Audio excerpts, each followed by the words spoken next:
E agora a gente vai ver na prática como que funciona um sistema hidropônico. Todo o material por trás dessa tecnologia que faz que seja possível a gente cultivar belos alimentos sem utilizar um grãozinho de terra. A gente vai ver mais a fundo o sistema NFT, que é o sistema mais utilizado aqui no Brasil. Mas também existem outras formas de se praticar a hidroponia, como o método floating, o crack, dentre outros. O sistema NFT ele resume-se no seguinte: a gente precisa ter uma superfície para poder colocar as plantas e por ela passa uma lâmina de água, que é a solução nutritiva, que nada mais é a água com os nutrientes. Então tudo começa por um reservatório. Nós precisamos ter um reservatório para poder armazenar a solução nutritiva. A gente precisa de uma bomba, sendo uma bomba submersa ou uma bomba externa, para poder levar esta água do reservatório até as nossas plantas. A gente pode usar, por exemplo, cano de PVC, que é muito utilizado na hidroponia. Existe calhas também, perfis hidropônicos próprios para hidroponia. Tem gente que faz até em telha. Então essa bomba ela pega a água do reservatório e manda lá para as plantas. Por exemplo, nesse caso aqui, eu estou utilizando o cano de PVC. Então a água vai passando pelo cano de PVC, vai molhando as raízes da planta e essa água ela retorna para o reservatório, de forma que ela possa ser utilizada novamente. Então é um ciclo sem fim. Então a gente vai ali agora ver como que funciona o sistema NFT. Primeiramente eu vou te mostrar uma forma bem simples do NFT, que é fazer ele utilizando o cano de PVC. Mas também vou mostrar no sistema profissional que utiliza calhas, perfis hidropônicos profissionais. Lembra que eu falei do reservatório? Então este aqui é um simples galão que eu armazeno ali dentro a minha solução nutritiva, que nada mais é que a água misturada com os nutrientes da hidroponia. Ali dentro do reservatório, lá no fundo, eu tenho uma bombinha de aquário e é esta bomba que leva a solução nutritiva para as minhas plantas. Uma simples bombinha de aquário como essa daqui. Ah, e uma dica legal também, se você não quiser utilizar uma bomba submersa, no caso uma bombinha de aquário, você pode usar uma bomba como essa, que é uma bomba de máquina de lavar. Então é uma bomba externa, ela vai ficar do lado de fora do reservatório e vai funcionar da mesma forma. Existe também um aparelhinho muito bacana que é o temporizador. Este aparelhinho aqui ele é o responsável por ligar e desligar a nossa bomba, ou seja, ele liga e desliga o sistema hidropônico. Não há necessidade da hidroponia ficar ligada 24 horas, então através desse simples aparelhinho a gente vai programar ele para ele ligar e desligar a nossa bomba de tempo em tempo. Então a água sai ali do reservatório e ela é enviada pela bombinha lá em cima, no primeiro cano, e essa água vai descendo pelos canos por gravidade.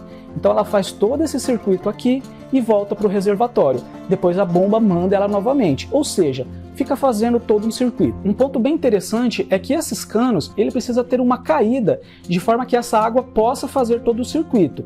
Consegue observar que aqui a gente tem uma caída, esta água volta e tem mais uma caída aqui, ela vem para cá e tem mais uma caída e aqui ela cai novamente para o reservatório. Ou seja, o cano não é reto, ele tem uma declividade, uma caída, de forma que essa água possa, por gravidade, fazer todo esse circuito e voltar para o reservatório. Os canos mais utilizados na hidroponia são os canos de 75 milímetros para as plantas adultas e canos de 50 milímetros para o berçário, para as mudinhas como essa daqui. Neste meu exemplo, eu também tenho aqui um cano de 100 milímetros, mas eu resolvi colocar ele para mim poder fazer testes com outras plantas, plantas de porte maior, como por exemplo esse belo pezinho de melão, já vou colher aqui esse belo fruto, e eu tenho aqui também um pezinho de maracujá.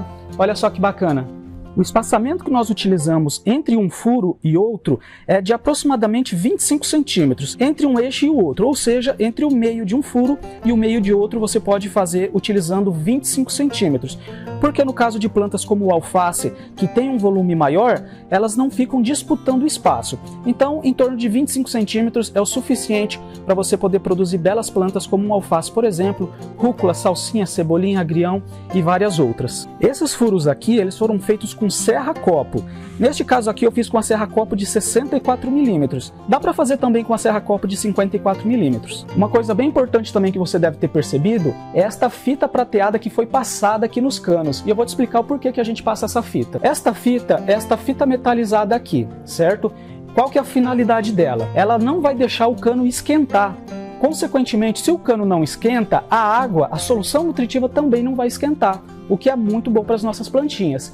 E também, esta fita deixa escuro ali dentro do cano, evitando algas e permitindo que as raízes da planta fiquem também no escuro, que no caso lembra mais o ambiente natural dela, como se ela tivesse enterrado ali na terra. Eu liguei o sistema ali rapidinho só para você dar uma olhadinha. Olha só esse pezinho de alface aqui, eu vou levantar ele para você dar uma olhadinha. Olha só. Tá vendo a aguinha pingando? Então essa aqui é a água com nutriente, é a solução nutritiva. Então veja que bacana. Olha que bacana que é você poder pegar na sua mão um belo pé de alface como esse. Eu precisei fazer esse meu sistema neste modelo aqui porque eu não tinha um espaço, uma parede bacana que batesse sol para mim poder montar o meu projeto. Então se você tiver uma parede que bata sol, fica bem mais simples de você montar o seu projeto. Eu vou deixar uma foto aqui do lado bem legal para poder te explicar, exemplificar como que funciona. Você pode fazer desse mesmo jeito no sistema vai e vem, esse tipo de zigue-zague, mas não precisa fazer todas essas curvas que eu fiz aqui. Eu precisei fazer isso por causa do meu ambiente. Mas, por exemplo, numa parede reta como essa, você pode fazer o sistema apenas vindo e voltando, sempre com a caidinha para poder fazer a água descer pela gravidade. E agora eu vou te mostrar uma bancada profissional de hidroponia. Essa bancada ela utiliza perfis profissionais, calhas profissionais. Neste exemplo aqui, o reservatório é esta própria torre aqui de sustentação da bancada. Então ali dentro eu tenho uma bombinha de aquário também, e através dessa mangueirinha a água vem até aqui, passa por esses bicos injetores e distribui entre as canaletas. Então, como você pode ver aqui, eu tenho 4 canaletas. Eu tenho uma de berçário, que é onde eu vou deixar aqui as plantinhas pequenas, e as canaletas da fase final, a fase de engorda, que as plantas vão ficar aqui até o dia da colheita. Então eu vou ligar o sistema só para você ver o funcionamento dele. Pronto, o sistema está ligado e olha só. Olha o bico injetor injetando a água ali, a solução nutritiva. Então neste momento tem água passando por todas as canaletas.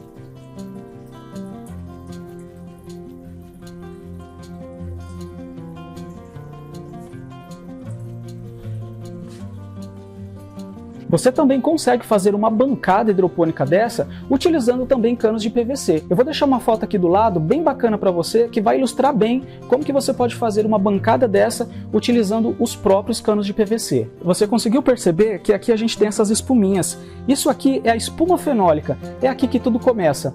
Lembra da ideia de não utilizar um grãozinho de terra? Então, para a gente fazer a germinação e produzir as nossas mudas, nós utilizamos a espuma fenólica.